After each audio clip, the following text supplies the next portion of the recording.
അസ്സലാമു അലൈക്കും. രാവും പകലും മാറി മാറി വന്നു. സുഹറക്ക് പല മാറ്റങ്ങളും സംഭവിച്ചു കൊണ്ടേയിരുന്നു. വയറ് കൂടുന്നതിനോടൊപ്പം തൻ്റെ കാലിലും മുഖത്തുമൊക്കെ നീര് വെച്ചത് വന്നു. അതല്ലാത്ത കാര്യമായ ആരോഗ്യ പ്രശ്നങ്ങൾ ഒന്നും തന്നെയില്ല. ആമിനുമ്മക്ക് ഒരേ സമയം രണ്ട് ഗർഭിണികളെ നോക്കേണ്ട അവസ്ഥയാണ്. സുഹറ ഗർഭിണിയാണെന്ന് അറിഞ്ഞ ഉടനെ തന്നെ അസീനയും ഗർഭിണിയാണെന്നറിഞ്ഞു. ഇപ്പോൾ രണ്ടാൾക്കും 7-ാം മാസം. 7-ാം മാസം അസീനയെ പ്രസവത്തിന് വീട്ടിലേക്ക് കൊണ്ടുവന്നപ്പോൾ തന്നെ ഒരുപാട് പണം ഉണ്ടാക്കേണ്ടി വന്നു. പലഹാരങ്ങളും അമീറിന് കൊടുക്കാനുള്ള പണവും ഉണ്ടാക്കി. ഇനി പ്രസവവും അതു കഴിഞ്ഞുള്ള ശുശ്രൂഷയും പെണ്ണിൻ്റെ വീട്ടുകാരുടെ കടമയാണ്. ഒന്നല്ല, രണ്ടെണ്ണമുണ്ടല്ലോ.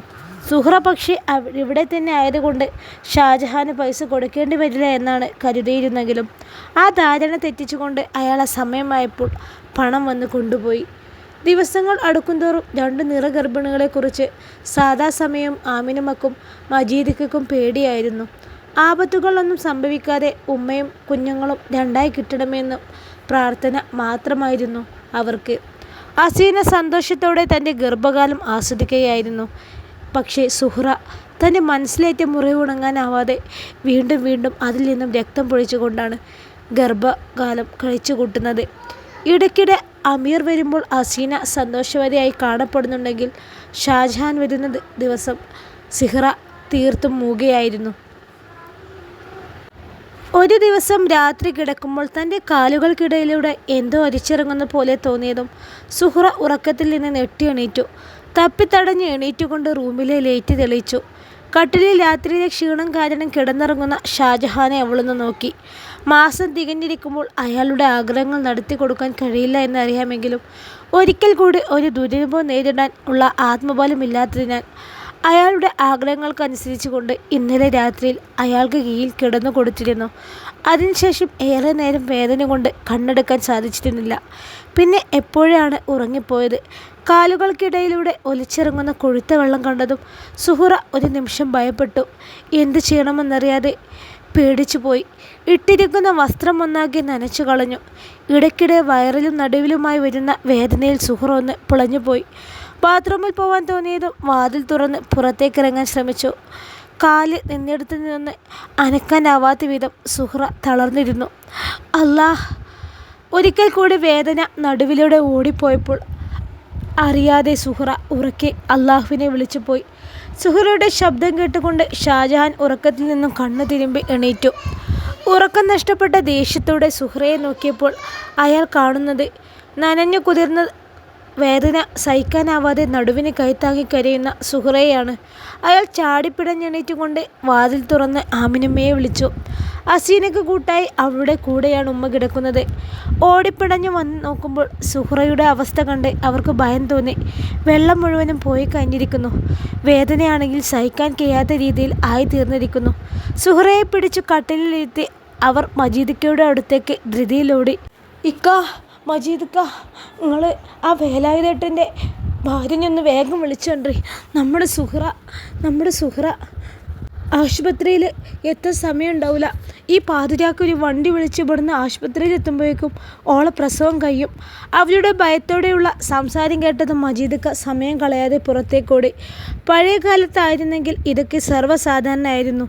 പക്ഷേ ഇന്നിതൊന്നും പേരിന് പോലും കാണാനില്ല. വേലായുധേട്ടൻ്റെ ഭാര്യ ആ നാട്ടിൽ ആദ്യകാലങ്ങളിലെല്ലാം പ്രസവം എടുക്കാൻ പോയിരുന്ന സ്ത്രീയാണ്. അവർ വന്നതും മുറിയിലേക്ക് ഓടി കയറി വാതിലടച്ചു. മജീദിക്ക മകളുടെ അവസ്ഥ ആലോചിച്ചുകൊണ്ട് കണ്ണുകളടച്ച് പ്രാർത്ഥിച്ചു. അസീനയും സഹോദരങ്ങളും ഒരു മൂലയിലിരുന്നും കൊണ്ട് അവൾക്കൊന്നും സംഭവിക്കരുത് എന്ന പ്രാർത്ഥനയിലാണ്. അവരുടെ കണ്ണുകൾ നിറഞ്ഞൊഴുകുന്നുണ്ടായിരുന്നു. ഷാജഹാൻ പുറത്തെ കസേരയിൽ ഇരുന്നു കൊണ്ട് ബീഡി വലിച്ചുവിട്ടു. കുറച്ച് നിമിഷങ്ങൾക്ക് ശേഷം ആ വീടിനുള്ളിൽ നിന്ന് ഒരു കുഞ്ഞിൻ്റെ ശബ്ദം ഉയർന്നു കേട്ടു. അൽഹംദുലില്ലാഹ്! എല്ലാവരുടെയും ചുണ്ടിൽ പുഞ്ചിരി വിരിഞ്ഞുകൊണ്ട് അള്ളാഹുവിനോട് സ്തുതിയുതി. കുഞ്ഞിപ്പെണ്ണിനെ കൈനീട്ടി വാങ്ങുമ്പോൾ മജീദിക്കയുടെ കണ്ണിൽ നിന്നും സന്തോഷത്തിൻ്റെ കണ്ണുനീർ പൊഴിഞ്ഞു വീണു.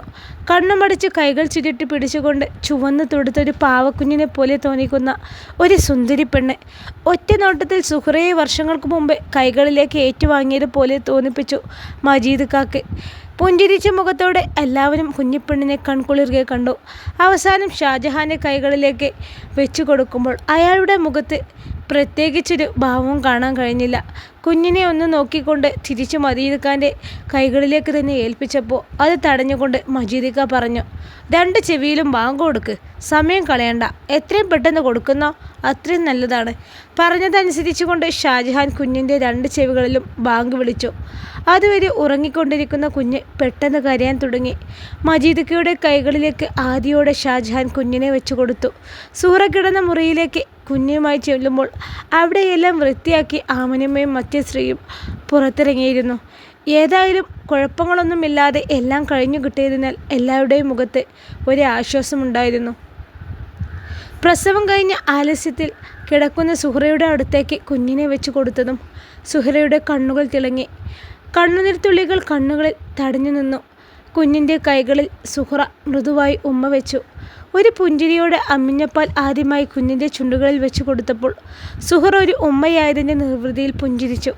ഇത്രയും നേരം താൻ അനുഭവിച്ച വേദനകളും ദുഃഖങ്ങളും തന്നിൽ നിന്നും അകന്നകന്നു പോകുന്നത് സുഹറ അറിഞ്ഞു. കുഞ്ഞ് ജനിച്ചു കഴിഞ്ഞെന്ന് തന്നെ വീട്ടിൽ നിന്ന് പോയ ഷാജഹാൻ 14 ദിവസം കഴിഞ്ഞു കാണാതിരുന്നപ്പോൾ ഉമ്മാക്കും ഉപ്പാക്കും ആദ്യം ഉണ്ടായിരുന്നു. എങ്കിലും സുഹറക്ക് അതൊന്നും ആലോചിക്കാൻ സമയമുണ്ടായിരുന്നില്ല. അവൾ എപ്പോഴും കുഞ്ഞിൻ്റെ കാര്യത്തിൽ ശ്രദ്ധ ചെലുത്തി. അസീനെ പ്രസവിച്ചത് ഒരു ആൺകുഞ്ഞിനെയായിരുന്നു. ഒരു സുന്ദരൻ കുട്ടി. ആ വീട്ടിൽ കുട്ടികളുടെ കരച്ചിൽ സാധാ സമയം മുഴങ്ങിക്കൊണ്ടേയിരുന്നു. അമീറിൻ്റെ ബന്ധുക്കൾ കുഞ്ഞിനെ കാണാൻ വരുമ്പോൾ ഷാജഹാൻ വന്നിരുന്നില്ലേ എന്ന് ചോദിക്കുമ്പോൾ മാത്രമാണ് സുഹറയ്ക്ക് ഷാജഹാനെക്കുറിച്ച് ഓർമ്മ വരുന്നത്. അപ്പോഴൊക്കെ ഇത്രയും നാൾ ആഗ്രഹിക്കാത്ത പലതും സുഹറ ആഗ്രഹിച്ചിരുന്നു. അമീർ കുഞ്ഞിനെ ചേർത്ത് പിടിക്കുന്നത് പോലെ എൻ്റെ കുഞ്ഞിൻ്റെ ഉപ്പയും അവളെ ഒന്ന് ചേർത്ത് പിടിച്ചിരുന്നെങ്കിൽ എന്ന് അമീറിൻ്റെ ബന്ധുക്കൾ കുഞ്ഞിനെ കാണാൻ വരുമ്പോൾ എൻ്റെ കുഞ്ഞിനെയും അവളുടെ ഉപ്പയുടെയും ബന്ധുക്കളും കാണാൻ വരികയും അവൾക്ക് സമ്മാനങ്ങൾ നൽകിയിരുന്നെങ്കിലൊക്കെ എന്നൊക്കെ. ഇതുവരെ മുംതാസ് കൊണ്ടുവന്ന 2 ഉടുപ്പുകളല്ലാതെ മറ്റൊന്നും ആരുടെ കൈകളിൽ നിന്നും തൻ്റെ കുഞ്ഞിന് ലഭിക്കുന്നില്ലല്ലോ എന്ന് വലിയ വേദന തന്നെയായിരുന്നു സുഹറക്ക്.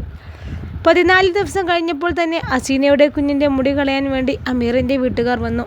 കുഞ്ഞ് ജനിച്ച് എത്രയും അടുത്ത ദിവസങ്ങൾ ജനിക്കുമ്പോൾ ഉണ്ടായിരുന്ന മുടി കളയുന്നതാണ് ഉത്തമം എന്നറിയാമെങ്കിലും ഷാജഹാൻ കൂടി വന്നിട്ട് കളയാമെന്ന് കരുതി ഒരുപാട് ദിവസങ്ങൾ വൈകിയത് കാരണം സുഹറയുടെ കുഞ്ഞിൻ്റെ മുടിയും ഒരുമിച്ച് കളയാമെന്ന് തീരുമാനിച്ചു.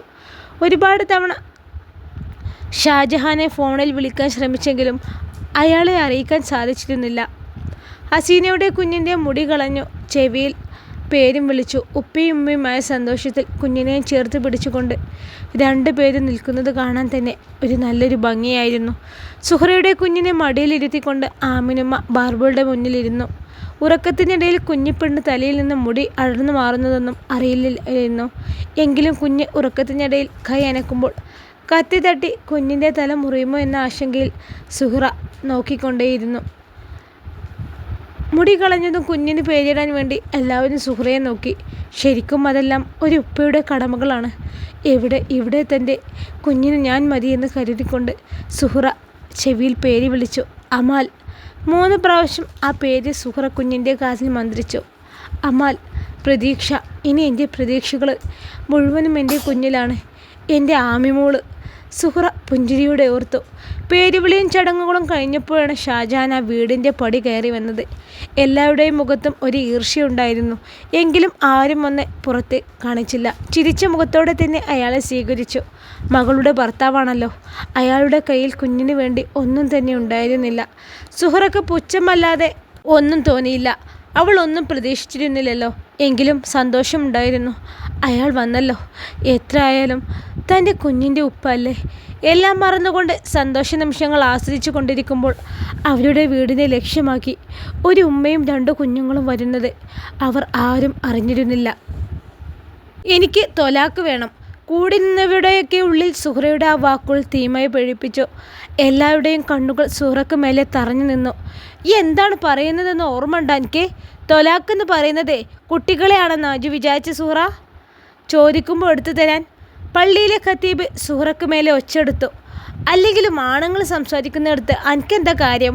എന്താന്ന് തീരുമാനിച്ചുറപ്പിച്ചു മജീദ് അങ്ങോട്ട് വന്ന് പറയും. അപ്പോൾ കേൾക്കാം. അകത്തേക്ക് പോയിക്കോ. പിന്നെ തീരുമാനിച്ചുറപ്പിക്കാൻ ഇതെൻ്റെ ജീവിതമാണ്. ഇത്രയും കാലം ആരൊക്കെ തീരുമാനിച്ചുറപ്പിച്ച കാര്യങ്ങളാണ് ഞാൻ അനുസരിച്ചത്. ഇനി പറ്റില്ല. കടലും പുഴയും തിരിച്ചറിയാൻ പറ്റാത്ത പ്രായത്തിൽ വീട്ടുകാർക്ക് വേണ്ടി ഞാൻ കടൽ കടന്നു. അതും നിങ്ങൾ തീരുമാനിച്ചു. അവിടെ കഷ്ടപ്പെട്ട് മരിക്കാൻ പോലും കഴിയാത്ത അവസ്ഥയിൽ രക്ഷപ്പെട്ടു. ഇവിടെ വന്നപ്പോൾ ഞാനൊരു വേശ്യ. അതും നിങ്ങൾ തീരുമാനിച്ചു. ഞാൻ ഇവിടെ നിൽക്കുമ്പോൾ അനിയത്തിയുടെ ഭർത്താവിന് വീട്ടിലേക്ക് വരാൻ കഴിയില്ല എന്ന് പറഞ്ഞ് എൻ്റെ സമ്മതമില്ലാതെ ഒരാളെ കൊണ്ട് എന്നെ കല്യാണം കഴിപ്പിച്ചു. അതും നിങ്ങൾ തീരുമാനിച്ചു. എവിടെ നിന്ന് വന്ന ഒരാൾ എൻ്റെ ഭർത്താവായി.